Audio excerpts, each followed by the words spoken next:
Hello दोस्तों, नमस्कार। मैं आपका भाई आज़ाद आपको लेके आया हूँ एक शानदार ही मोटिवेशनल स्टोरी। तो दोस्तों ध्यान दे करके सुनने योग्य मेरी सारी बातें हैं। दोस्तों अगर सफलता चाहते हो तो तब करना होगा, संघर्ष करना होगा, दुख और दर्द भी सहना होगा, तभी आप एक ऊंचा और एक मुकाम हासिल कर पाओगे साथियों। दोस्तों जीवन में लोग कई काम शुरू करते हैं जिसमें उनको नुकसान, फायदा और तमाम दर्द और परेशानियों से गुजरना पड़ता है। कभी कभी तो उनका शरीर भी जवाब दे जाता है और इस काम को छोड़कर और दूसरे काम करना चाहते हैं और सोचते हैं कि आखिर सफल कैसे हों और किस काम से हों, हमें एक अच्छा मुकाम कैसे मिलेगा। लेकिन याद रखिएगा, आलस और लूजिंग से जिंदगी में कोई भी सफल नहीं हो सकता साथियों।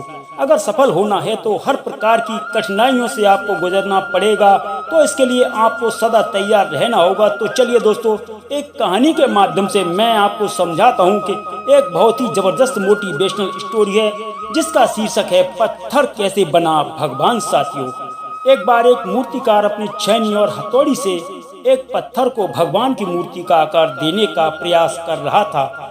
जैसे वह छेनी पर अपना हथौड़ी चलाता, वह पत्थर चिल्लाने लगता और कहने लगता कि यह क्या कर रहे हो, मुझे इतना मार क्यों रहे हो, मुझे बहुत दुख और दर्द हो रहा है, मुझे अपने हाल पर छोड़ दो और यहाँ से चले जाओ।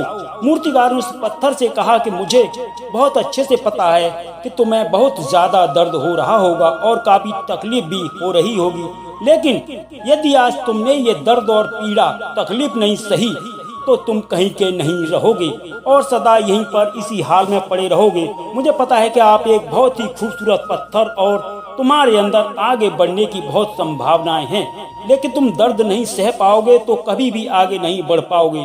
पत्थर को समझाकर मूर्तिकार ने फिर से अपने छेनी और हथौड़ी उठाई तो फिर पत्थर चिल्लाने लगा और गिड़गिड़ाने लगा और मूर्तिकार से विनती करने लगा और कहने लगा कि मुझे आप अपने हाल पर छोड़ दो। मुझे पता है कि जीवन के लिए कौन सी चीज सही और कौन सी चीज गलत है। मुझे काफी दर्द और तकलीफ हो रही है और मैं ज्यादा सहन नहीं कर सकता और आप मुझे छोड़ दो और यहाँ से चले जाओ। इस पर उस मूर्तिकार ने एक बार फिर उस पत्थर को समझाने की कोशिश की कि इतने अधीर मत बनो और सब्र बना के रखो, थोड़ी देर और दर्द को सहो। यदि आपने थोड़ा और इस दर्द को सह लिया तो मैं आपको भगवान की मूर्ति के रूप में तुम्हारी स्थापना एक भव्य मंदिर में करवाऊंगा और फिर दूर दूर से लोग आकर तुम्हारी पूजा साधना करेंगे और पंडित पुजारी भी तुम्हारी खूब सेवा करेंगे। लेकिन उस पत्थर ने उस मूर्तिकार की एक भी नहीं मानी और वह चिल्लाता चीखता रहा और अपनी बात पर अड़ा रहा। और मूर्तिकार उस पत्थर को समझा कर थक चुका था और वह उस पत्थर को छोड़कर आगे बढ़ गया और थोड़ी दूर जाकर देखा कि एक और बहुत ही अच्छा खूबसूरत पत्थर वहीं पे पड़ा हुआ है और मूर्तिकार ने अपनी छेनी हथौड़ी उठाई और उस पत्थर को मूर्ति बनाने के लिए तैयार हो गया। और मूर्तिकार ने छेनी हथौड़ी का बार दूसरे पत्थर पर जारी रखा और दूसरे पत्थर को भी दर्द हुआ, तकलीफ उसे भी हुई, लेकिन उस पत्थर ने बर्दाश्त कर लिया और देखते ही देखते थोड़ी ही देर के बाद उस पत्थर ने भगवान की एक खूबसूरत मूर्ति का रूप धारण कर लिया। और थोड़े दिन बाद उस मूर्ति की स्थापना एक भव्य मंदिर में हो गई और धीरे धीरे करके लोग उस मूर्ति की पूजा पाठ करने आने लगे और लोगों की मांगी हुई दुआ मन्नत पूरी होने लगी और वह मंदिर बहुत ही ज्यादा प्रसिद्ध हो गया। फिर एक दिन जो पहले वाला पत्थर था, उस पत्थर को भी उसी मंदिर में एक कोने में रख दिया गया। अब लोग मंदिर में नारियल चढ़ाने और उसी पत्थर से उस नारियल को तोड़ते फोड़ते, ये कोई और पत्थर नहीं था बल्कि वही पत्थर था जिसने दर्द को नहीं सह पाया था।